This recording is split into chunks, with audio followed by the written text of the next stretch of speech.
Welcome to The Explainer. I'm super excited to guide you through this today. We are breaking down a really highly anticipated survival guide, and it's designed specifically for the non-technical founder. Here's the premise we're operating on right out of the gate. You absolutely do not need to be a developer to build a successful AI product. The tools out there right now are basically a cheat code, but, and this is a huge but, you gotta have a blueprint. Without one, you're just flying blind. So let's get you that blueprint. So if you're a non-technical founder, this is probably the exact question keeping you up at night, right? Do I need to write code to build an AI startup? Well, the short answer is no.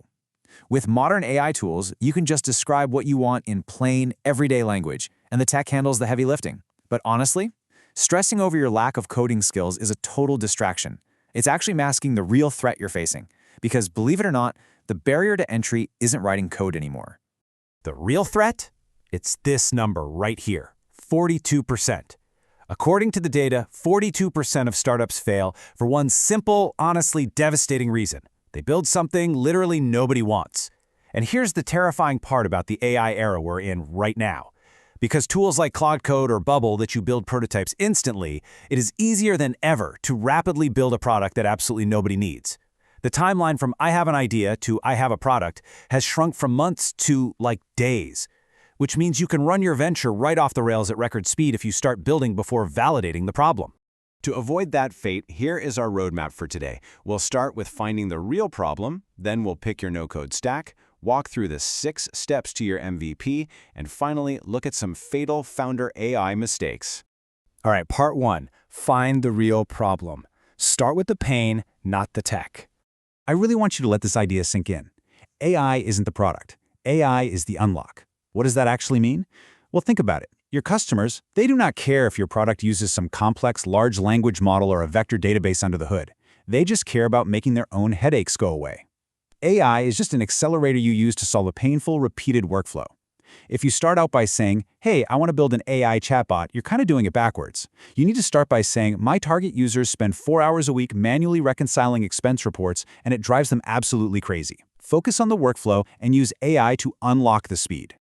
Let's look at how this plays out in the real world. This is a true story from our sources. A founder decided to build an AI note-taking app for everyone, just a generic tool, and has completely failed. Why? Because a generic problem just isn't painful enough for people to open up their wallets. So the founder did something kind of uncomfortable. They niched way down. They rebuilt it exclusively for lawyers. They fine-tuned the AI specifically on legal hearings, case summaries, deposition structures, you name it. It wasn't just transcribing audio, it was actually reasoning through legal arguments. Within months, it spread like wildfire through the legal community and hit 10 grand in monthly recurring revenue. Boom! They succeeded because they specialized in a high-stakes, repeated workflow. Okay, moving on to part 2, pick your no-code stack. Match the tools to the workflow. The coolest part about the no-code landscape right now is that you don't need to learn every single platform out there. You just need the right tool for your specific vibe. Take Bubble, for example. If you're building a full-stack SaaS product, a complex internal dashboard, or a two-sided marketplace where you really need deep control over logic and databases, Bubble is an absolute powerhouse. It's visual programming at its best. But, and this is key, if your validated problem needs a conversational interface, like an intelligent customer support agent or a voice assistant, skip Bubble. You're going to want VoiceFlow. It's purpose-built for AI conversational design and handles those multi-turn dialogues beautifully. The tech has to match the workflow. That brings us to part 3, 6 steps to your MVP. Let's get into the actual, structured blueprint. Think of this as your logical, repeatable playbook. Step 1, pinpoint the problem. Like we said, get hyper-specific. Step 2, define your MVP scope. Write down exactly what your product will do and honestly what it deliberately will not do right now. Step 3, choose your stack, whether that's Bubble, VoiceFlow, or an automation tool like Make. Step 4, build your core flow. Focus only on that primary feature that delivers the real value. Step 5 is quality assurance and getting a human in the loop. Look, AI is probabilistic. It makes things up sometimes. You need guardrails where a human reviews high-stakes outputs. And finally, step 6, launch and validate. Get it into the hands of 5 to 10 real users immediately, because an MVP that nobody uses isn't an MVP, it's just a side project. Wait, actually, I want to back up and double-click on something hidden inside step 4. Before you build any beautiful interface, before you connect a single database, stop. Literally stop and test your AI prompt manually first. This is where so many non-technical founders trip up. Just go straight into Claude or ChatGPT, paste in your prompt, and see what the output is. Refine it over and over until it's rock solid. Only when that raw logic works reliably should you wrap an interface around it. If your MVP is spitting out weird, inconsistent results, it's almost always a prompt problem, not a software problem. All right, part 4, fatal founder AI mistakes. Time for a little reality check on the pitfalls to avoid. So this is a pretty wild, cautionary horror story straight from our sources, and it highlights a massive danger. Have you heard of vibe coding? It's a trend right now where a founder just chats with an AI to generate a whole code base and then pushes it live without actually knowing how to read it.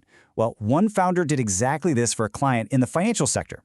Because they didn't review the AI-generated code or understand the security architecture, they left a vulnerability wide open. The result? Automated ransomware encrypted the client's entire infrastructure. Absolute disaster. It cost the founder money, time, and pretty much all their credibility. AI generates functional code super easily, but it does not inherently generate secure code. Let's break down these fatal traps. Founders often think they need to build everything at once to impress people. Instead, you just need to build one core flow to avoid crazy scope creep. Founders think they can vibe code production apps, but no, you absolutely must require a human code review, especially for anything involving security or user data. Founders think they can skip prompt testing. We literally just talked about this. Manual prompt testing is mandatory. And finally, founders completely ignore API token costs because they're so focused on the shiny tech. You have to calculate your unit economics early. If your AI costs $2 a query and you only charge $10 a month, you're going to scale yourself right into bankruptcy. We've covered the mindset, the tech stack, the blueprint, and the pitfalls. The tools are out there, literally waiting for you.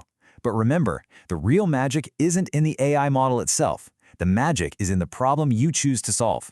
So I want to leave you with this. What painful workflow will your AI unlock today? Stop obsessing over the technology, find a real user experiencing real pain, and start building your solution. Thank you so much for joining me for this explainer, and I seriously can't wait to see what you build.